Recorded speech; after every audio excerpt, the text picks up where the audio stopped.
نحمده ونصلي ونسلم على رسوله الكريم أما بعد فأعوذ بالله من الشيطان الرجيم بسم الله الرحمن الرحيم رب اشرح لي صدري ويسر لي أمري واحلل عقدة من لساني يفقه قولي ربنا آتنا في الدنيا حسنة وفي الآخرة حسنة وقنا عذاب النار آمين بجاه سيد المرسلين صلى الله عليه وسلم۔ سورہ توبہ رکو نمبر 12 کی پہلی آیت مبارکہ آیت نمبر 90 میں اللہ رب العزت ارشاد فرماتا ہے، اور بہانہ بنانے والے دیہاتی لوگ آئے تاکہ انہیں اجازت دی جائے اور وہ لوگ بیٹھے رہے جنہوں نے اللہ اور رسول سے جھوٹ بولا، اور قریب ہے کافروں کو دردناک عذاب پہنچے گا۔ پہلی آیت مبارکہ میں ان لوگوں کا ذکر تھا جنہیں کوئی عذر تو نہیں تھا، صرف منافقت کی بنا پر رہ گئے۔ رکو نمبر 11 میں ہم سن رہے تھے، اور غزوہ تبوک میں یہ لوگ ساتھ نہیں گئے تھے، اور اس آیت کریمہ میں ان سست لوگوں کا ذکر ہے جو منافق تو نہیں تھے مگر محض سستی کی بنا پر ساتھ نہیں گئے۔ اور اس آیت مبارکہ کے نزول کے سلسلے میں کئی روایات ملتی ہیں۔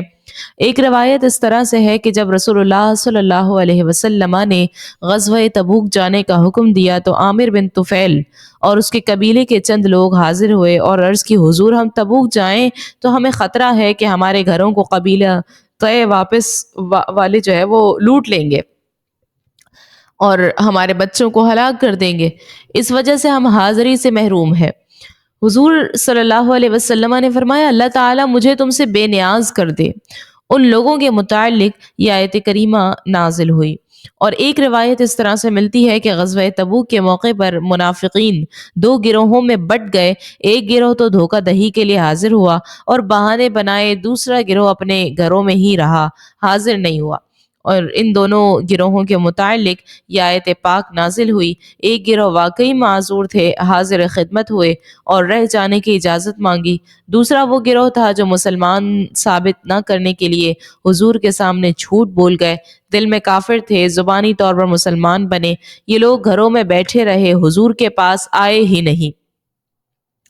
اور آیت کریمہ سے یہ واضح ہو رہا ہے کہ رسول اللہ صلی اللہ علیہ وسلم کے دربار کی حاضری ایمان، خلوص اور دیانتداری سے ہو تو باعث نجات ہے، کفر، منافقت، بے ایمانی سے ہو تو باعث عذاب ہے۔ رسول اللہ صلی اللہ علیہ وسلم نے جد بن قیس جو ہے اس کو جہاد میں نہ جانے کی اجازت دے دی، تو چند منافقین اور بھی حاضر ہوئے اور ہیلے بہانے بنا کر اجازت مانگی۔ آپ نے اجازت تو دے دی مگر یہ جان لیا یہ جھوٹے عذر کر رہے ہیں، تو یہ آیت مبارکہ نازل ہوئی۔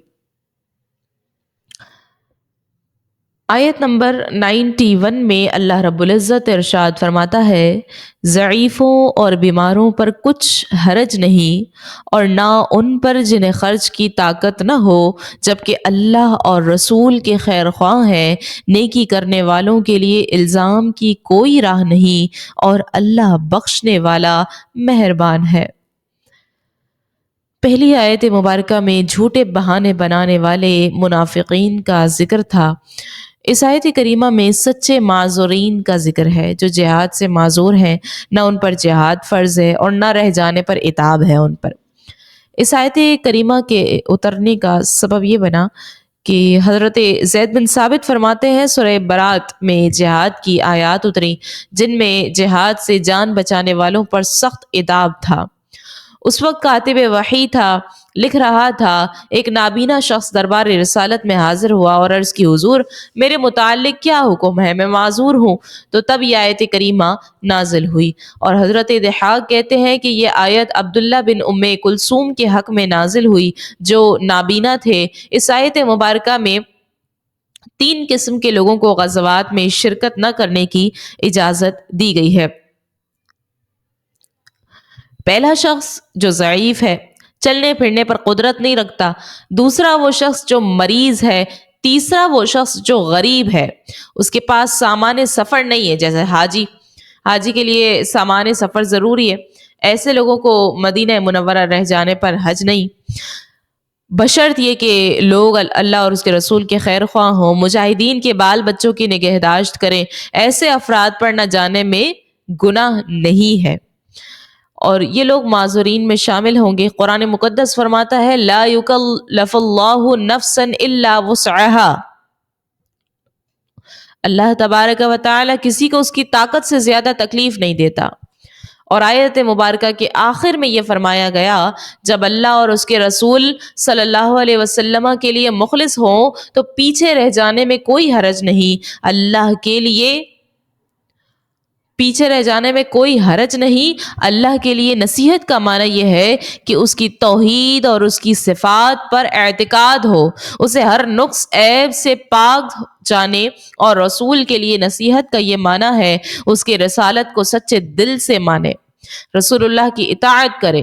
مسلمانوں کے لیے نصیحت کا یہ معنی ہے کہ ان کے خلاف بغاوت نہ کرے، اگر ان سے کوتاہی سرزد ہو تو انہیں تنبیہ کرے۔ عوام کو نصیحت یہ ہے کہ ان کی صحیح رہنمائی کرے، ان کی خیر خواہی کرے۔ آیت نمبر 9 میں اللہ رب العزت ارشاد فرماتا ہے اور نہ ان لوگوں پر کوئی حرج ہے جو آپ کے پاس آئے تاکہ آپ انہیں جہاد کے لیے سواری مہیا کریں، تو آپ نے فرمایا تمہارے لیے میرے پاس کوئی سواری نہیں۔ وہ اس حال میں واپس گئے اور ان کی آنکھوں سے اس غم سے آنسو بہ رہے تھے کہ ان کے پاس جہاد میں خرچ کے لیے کچھ نہیں۔ پہلی آیت کریمہ میں جہاد میں نہ جانے والے 3 قسم کے لوگوں کا ہم نے ذکر سنا، اور اس آیت پاک میں ایک اور گروہ کا ذکر ہے جو جہاد میں نہیں جا سکے۔ جہاد میں وہ لوگ نہیں جا سکے، اور یہ لوگ وہ تھے جن کے پاس جہاد کے لیے سامان نہیں تھا اور انہوں نے حاصل کرنے کی کوشش کی مگر کامیاب نہیں ہو سکے۔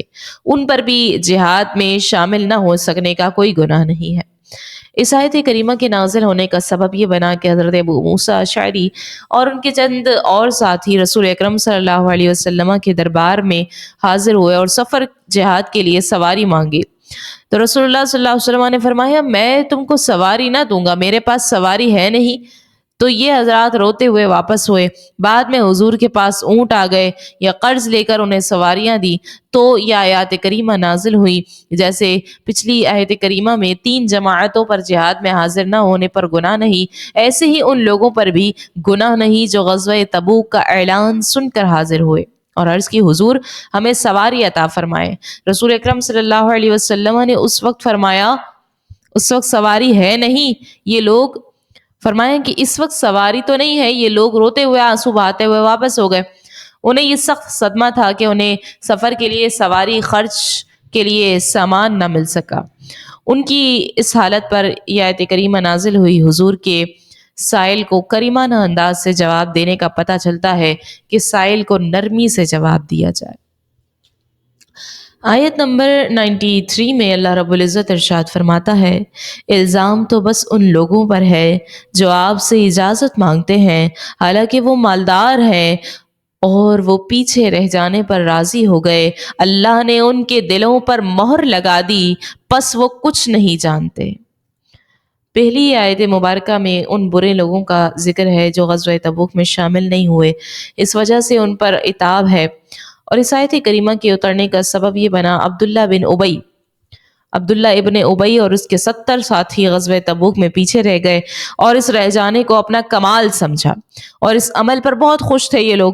تو اس آیت مبارکہ میں فرمایا گیا جو لوگ جہاد سے اس لیے محروم رہ گئے کہ وہ معذور تھے، چلنے کے قابل نہیں، کمزور ہیں، بیمار ہیں، سفر پر جانے کا سامان نہیں رکھتے، ان لوگوں پر گرفت نہیں ہے۔ عتاب تو انہیں ہے جو مختلف حیل و بہانوں سے رہ جاتے تھے اور مجاہدین کے ساتھ جانا انہیں ناپسند تھا۔ اس کا نتیجہ یہ ہوا کہ اللہ تبارک و تعالی نے ان کے دلوں پر کفر کی مہر لگا دی۔ اب یہ لوگ انجام سے بے خبر ہیں، کسی برے بھلے کی انہیں خبر نہیں ہے۔ اور آیت مبارکہ میں فرمایا گیا کہ گرفت تو ان لوگوں پر ہے جو صاحب استطاعت تھے، مالدار تھے، ساتھ جا سکتے تھے، مگر پھر پیچھے رہ جانے کو ترجیح دی اور بہانہ سازی کی۔ انہوں نے طاقت کے باوجود جہاد سے غیر حاضر رہنا عورتوں کی طرح پسند کیا اور جو لوگ اپنے کسی عذر کی وجہ سے جہاد میں نہیں جا سکے ان پر الزام نہیں ہے۔ حضرت انس رضی اللہ عنہ فرماتے ہیں کہ رسول اللہ صلی اللہ علیہ وسلم نے فرمایا، تم مدینے میں ایسے لوگوں کو چھوڑ کر آئے ہو، تم نے جو بھی سفر کیا، خرچ کیا، تم جس وادی میں گئے وہ تمہارے ساتھ تھے۔ صحابہ نے عرض کیا، یا رسول اللہ صلی اللہ علیہ وسلم وہ ہمارے ساتھ کیسے ہو گئے؟ وہ تو مدینے میں پیچھے بیٹھے رہے۔ آپ نے فرمایا وہ عذر کی وجہ سے نہیں جا سکتے تھے۔ حضور کا معذورین کے متعلق ہی ارشاد ان کی کامیابی اور خوشی کا باعث ہے۔ اگلی آیت مبارکہ میں اللہ رب العزت ارشاد فرماتا ہے،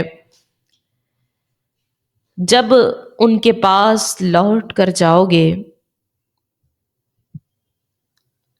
تو یہ تم سے بہانے بنائیں گے۔ تم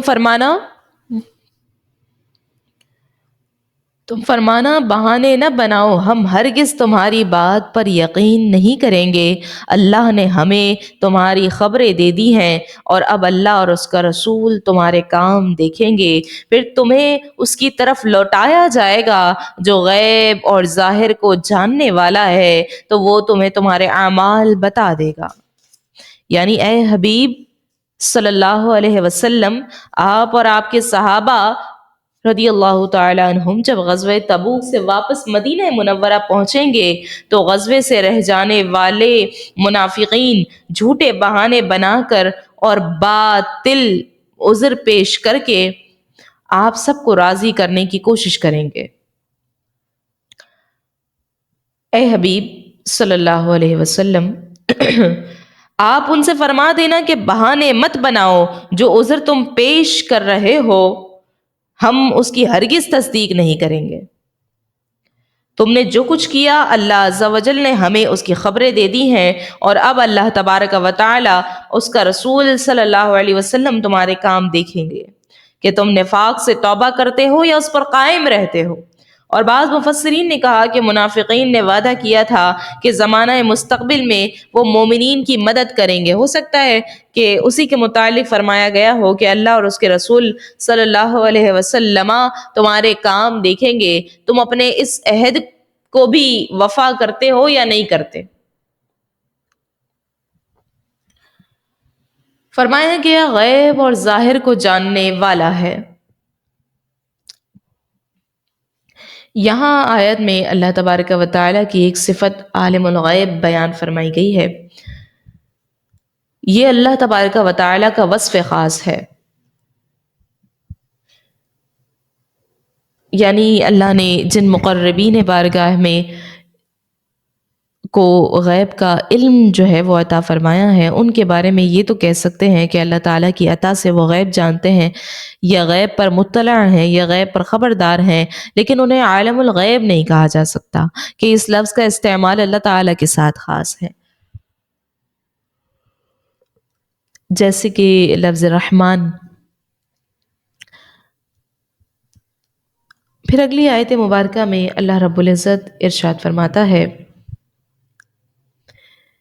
کہ اب جب تم ان کی طرف لوٹ کر جاؤ گے تو یہ تمہارے سامنے اللہ کی قسمیں کھائیں گے تاکہ تم ان سے درگزر کرو، تو تم ان سے اعراض ہی کرو، یہ ناپاک ہے اور ان کا ٹھکانہ جہنم ہے، یہ ان کے اعمال کا بدلہ ہے۔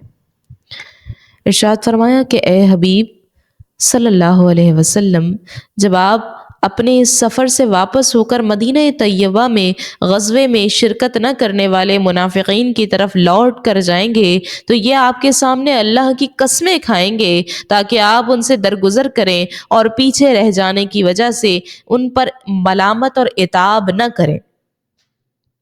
اب اس سے یہ معلوم ہوا کہ منافق گمراہ زیادہ قسمیں کھا کر اپنے مسلمان ہونے کا ثبوت دیتے ہیں، اور الحمدللہ مومنوں کو اس کی کوئی ضرورت نہیں پڑتی۔ فرمایا فَأَعْرِضُوا عَنْهُمْ، تو تم ان سے اعراض ہی کرو۔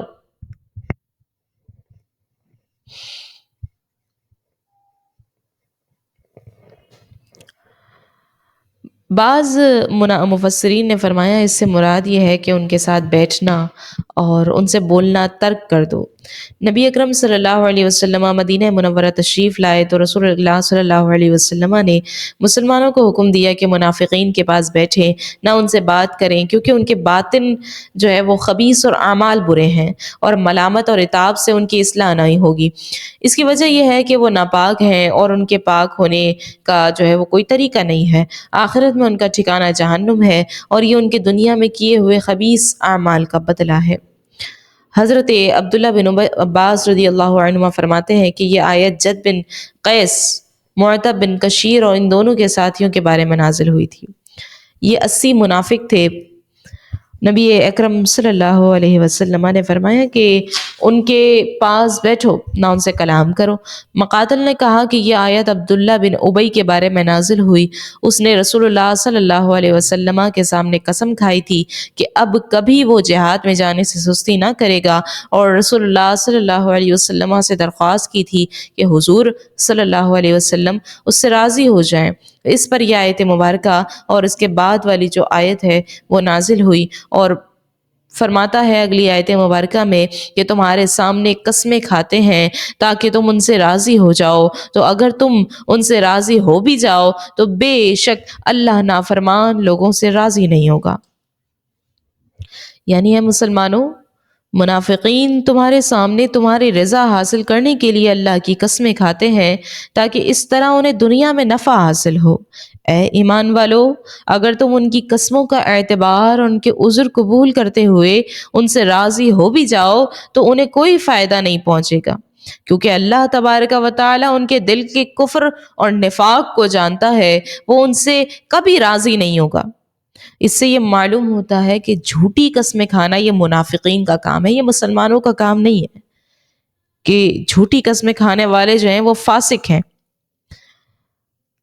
آیت نمبر 97 میں اللہ رب العزت ارشاد فرماتا ہے، دیہاتی منافق کفر اور منافقت میں زیادہ سخت ہیں اور اس قابل ہیں کہ ان احکام سے جاہل رہیں، اور اللہ نے اپنے رسول پر نازل فرمائے ہیں، اور اللہ علم والا ہے، وہ حکمت والا ہے۔ یعنی دیہات میں رہنے والے منافق کفر اور منافقت میں شہر میں رہنے والے سے زیادہ سخت ہیں۔ اس کا سبب یہ ہے کہ وہ لوگ علم کی مجالس اور علماء کی صحبت سے دور رہتے ہیں، قرآن و حدیث اور واعظ و نصیحت نہیں سنتے۔ وہ اسی قابل ہیں کہ اللہ تعالیٰ نے جو فرائض، سنن اور احکام اپنے رسول پر نازل فرمائے ہیں ان سے جاہل رہیں۔ اس آیت سے یہ معلوم ہوا کہ جہالت شدت پیدا کرتی ہے، لہٰذا جو شخص بلا وجہ شدت کا عادی ہے وہ علم سے دور ہے۔ اگلی آیت مبارکہ میں اللہ رب العزت ارشاد فرماتا ہے، اور کچھ دیہاتی وہ ہیں کہ وہ جو کچھ اللہ کی راہ میں خرچ کرتے ہیں اسے تاوان سمجھتے ہیں، اور تم پر گردشیں آنے کے انتظار میں رہتے ہیں۔ بری گردش انہی پر ہے، اور اللہ سننے والا ہے، وہ جاننے والا ہے۔ اس آیت کا خلاصہ یہ ہے کہ کچھ دیہاتی ایسے ہیں کہ اللہ کی راہ میں جو خرچ کرتے ہیں اسے تاوان سمجھتے ہیں، کیونکہ وہ جو خرچ کرتے ہیں رضا الہی اور طلب ثواب کے لیے تو کرتے نہیں، بلکہ ریاکاری، دکھاوے کے طور پر اور مسلمانوں کے خوف سے خرچ کرتے ہیں، اور وہ مسلمانوں پر گردشیں آنے کے انتظار میں رہتے ہیں، اور یہ راہ دیکھتے ہیں کہ کب مسلمانوں کا زور کم ہو اور کب وہ مغلوب ہوں۔ انہیں خبر نہیں کہ اللہ کو کیا منظور ہے، اس نے بتا دیا کہ بری گردش انہی پر ہے، اور وہی رنج و بلا اور بدحالی میں گرفتار ہوں گے۔ اور اس آیت میں منافقت کی مزید 2 علامتیں بھی بیان فرمائی گئی ہیں۔ ایک تو یہ کہ وہ راہ خدا میں خرچ کرنے کو ٹیکس اور تاوان کی طرح سمجھتے ہیں، اس لیے کبھی خوش دلی سے خرچ نہیں کرتے، اور دوسری یہ کہ مسلمانوں کے نقصان کے خواہش مند ہوتے ہیں۔ اور یہ بات یاد رہے کہ قرآن مجید کی آیات ہماری اصلاح کے لیے نازل ہوئی ہیں، اس لیے ہمیں بھی اپنے حال پر غور کرنا چاہیے، کیونکہ آج ہمارے معاشرے میں بھی ایسے لوگ ہیں جو راہ خدا پر خرچ کرنے کو اپنے عمل سے ٹیکس کی طرح سمجھتے ہیں اور مسلمانوں کے نقصان کے خواہش مند رہتے ہیں۔ آیت نمبر 99 میں اللہ رب العزت ارشاد فرماتا ہے، اور کچھ گاؤں والے ہیں جو اللہ اور قیامت پر ایمان رکھتے ہیں اور جو خرچ کرتے ہیں اسے اللہ کے ہاں نزدیکیوں اور رسول کی دعاؤں کا ذریعہ سمجھتے ہیں، سن لو، بے شک وہ ان کے لیے اللہ کے قرب کا ذریعہ ہے، ان قریب اللہ انہیں اپنی رحمت سے داخل فرمائے گا، بے شک اللہ بخشنے والا ہے، وہ مہربان ہے۔ اس سے پہلی آیت کریمہ میں بیان فرمایا گیا کہ کچھ دیہاتی ایسے ہیں کہ اللہ کی راہ میں جو خرچ کرتے ہیں اسے تاوان سمجھتے ہیں، اور اس آیت میں بیان فرمایا جا رہا ہے کہ دیہاتیوں میں بعض حضرات ایسے ہیں جو نیک اور صالح مومن ہیں، راہ خدا میں جہاد کرنے والے ہیں، اور وہ اللہ تبارک و تعالیٰ کی راہ میں خرچ کرنے کو غنیمت تصور کرتے ہیں۔ آیت کا خلاصہ یہ ہے کہ دیہات میں رہنے والے بعض حضرات ایسے ہیں کہ وہ اللہ کی راہ میں جو کچھ خرچ کرتے ہیں اسے اللہ تعالیٰ کے یہاں نزدیکیوں اور رسول اکرم صلی اللہ علیہ وسلم کی دعاؤں کا ذریعہ سمجھتے ہیں، کہ جب رسول اللہ صلی اللہ علیہ وسلم کی بارگاہ میں صدقہ پیش کریں گے تو حضور صلی اللہ علیہ وسلم ان کے لیے خیر و برکت مغفرت کی دعا فرمائیں گے۔ اور اسی آیت مبارکہ پر سورہ توبہ کے رکوع نمبر 12 کا اختتام ہوتا ہے۔ اللہ رب العزت سے یہ دعا کرتے ہیں کہ اللہ تبارک و تعالی ہمیں ہدایت عطا فرمائے اور اپنے دین پر استقامت کے ساتھ عمل کرنے کی توفیق مرحمت فرمائے، ہمیں گمراہی سے بچائے اور حق کی پہچان اور اس پر عمل کی طاقت ہم سب کو عطا فرمائے۔ اللہ رب العزت ہمیں اپنے وعدوں کو پورا کرنے والیاں اور عہد و پیمان کا پاسدار بنائے، اور ہمیں ان لوگوں سے محفوظ رکھے جو وعدے توڑنے والے اور دھوکہ دینے والے ہیں، اور ہمیشہ سچائی اور دیانتداری کے راستے پر چلنے کی توفیق مرحمت فرمائے۔ آمین بجاہ سید المرسلین صلی اللہ علیہ وسلم، وما علینا الا البلاغ المبین۔